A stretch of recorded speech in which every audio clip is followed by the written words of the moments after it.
Perkenalkan, nama saya Wika Sapitri. Saya merupakan salah satu mahasiswi dari Institut Agama Islam Negeri YIN Palangkaraya. Program studi Perbankan Syariah, jurusan Ekonomi Islam, Fakultas Ekonomi dan Bisnis Islam. Kesempatan kali ini, saya akan menceritakan hasil review saya mengenai film Sexy Killer dan Home. Untuk memenuhi salah satu tugas UTS pada mata kuliah pengantar ekonomi Islam dengan dosen pengampu Bapak Muhammad Nur Sayuti, BAME. Untuk mempersingkat waktu, langsung saja saya akan mereview film yang pertama, yaitu Sexy Killer. Sexy Killers merupakan sebuah film dokumenter yang sedang banyak diputar di media, salah satunya YouTube. Film ini disutradarai oleh Dandi Dwi Laksono dan Ucok Suparta. Pertambangan batu bara yang ada di Indonesia, khususnya di Samarinda, Kalimantan Timur. Semua berawal dari ledakan tanah dari sungai-sungai di pedalaman. Tongkang-tongkang bermuatan rata-rata 8.000 ton dibawa melintasi sungai yang lebih besar. Di lautan, sebagian dipindahkan ke kapal peso dengan kapasitas hingga 50.000 ton. Batu bara setiap harinya berjumlah ribuan ton diperlukan untuk membangkit listrik tenaga uap.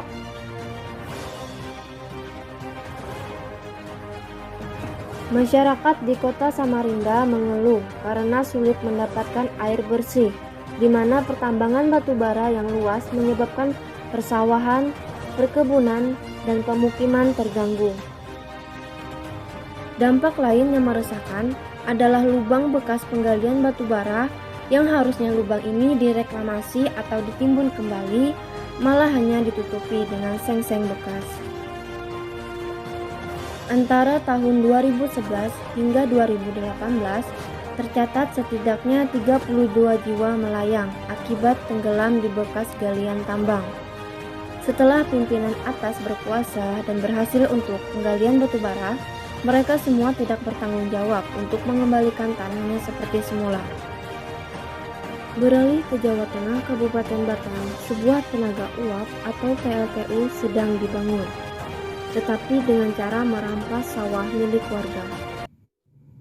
Seperti halnya di Palu, debu PLTU bertebaran dan mengotori rumah-rumah warga. Bahkan, banyak warga yang sakit dikarenakan terpapar oleh debu PLTU. Wah, saya termasuk menderita alergi debu. Kalau bicara tentang debu, Pak, tidak ada debu lain di sini, Pak, karena rumah kami jauh dari jalan raya. Jadi yang ada ini debu yang kami rasakan. Kalau kami alergi debu, ya debu PLTU saja. Aksi demo penolakan PLTU yang dilakukan masyarakat pun tidak juga meluluhkan hati pemerintah. Dari film ini dapat kita lihat bahwasanya memang benar pemerintah ingin mengupayakan aliran listrik di seluruh Indonesia.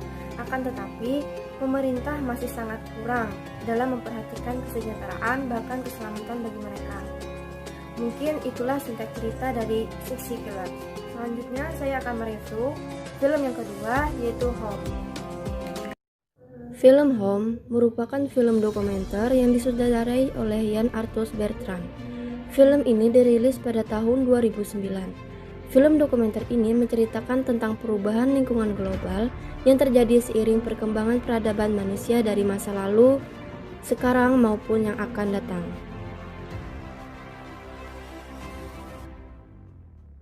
Film ini menyoroti segala bentuk kerusakan lingkungan yang terjadi di bumi sebagai dampak dari berbagai aktivitas manusia selaku spesies yang paling dominan mengubah bumi, baik dalam kaitannya dengan upaya bertahan hidup maupun dalam hubungannya dengan pembangunan di berbagai segi kehidupan manusia.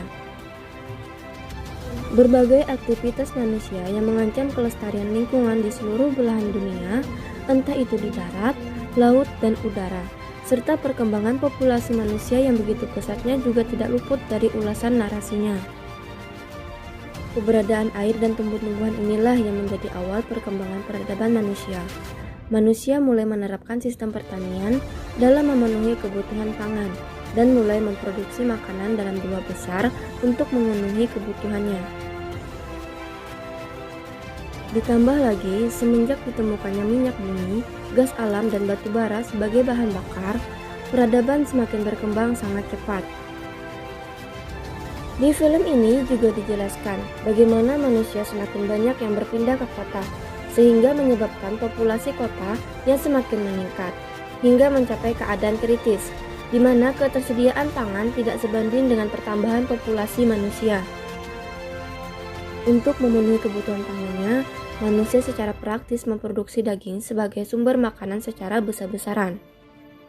Tanpa disadari, semakin banyak daging yang kita konsumsi sehari-hari, maka akan semakin banyak gas metana dan karbon dioksida yang kita lepaskan ke atmosfer. Dan semakin banyak manusia memproduksi daging, maka akan semakin buruk keadaan lingkungan sekitarnya. Apa yang ditimbulkan oleh pemanasan global juga digambarkan secara jelas dalam film ini. Global warming mengakibatkan suhu udara di permukaan bumi meningkat, sehingga menyebabkan es di kutub utara dan di Greenland mencair.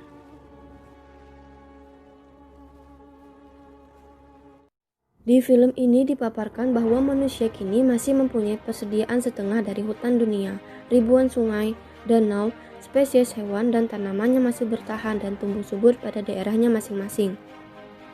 Maka dengan itu kita harus memikirkan bagaimana cara untuk membudidayakannya, menggunakannya seminimal mungkin, dan lebih berfokus pada sumber daya alternatif yang dapat diperbaharui. Setelah menonton dua film dokumenter tadi, kita dapat melihat ada dua kesamaan yang terdapat dalam film tersebut, yaitu tentang masalah lingkungan hidup. Lalu, apa hubungannya masalah lingkungan hidup dengan perekonomian, khususnya pada pengantar ekonomi Islam? Lingkungan merupakan salah satu tempat makhluk hidup beradaptasi dan memenuhi segala kebutuhan hidupnya sehari-hari. Oleh karena itu, pentingnya kita untuk menjaga dan melestarikan lingkungan yang ada. Nah, bahwasanya apabila lingkungan hidup mengalami kerusakan, maka hal tersebut juga dapat menimbulkan dampak masalah bagi perekonomian. Mungkin itu saja hasil review dan opini saya mengenai dua film dokumenter tersebut. Kurang lebihnya saya mohon maaf. Wassalamualaikum warahmatullahi wabarakatuh.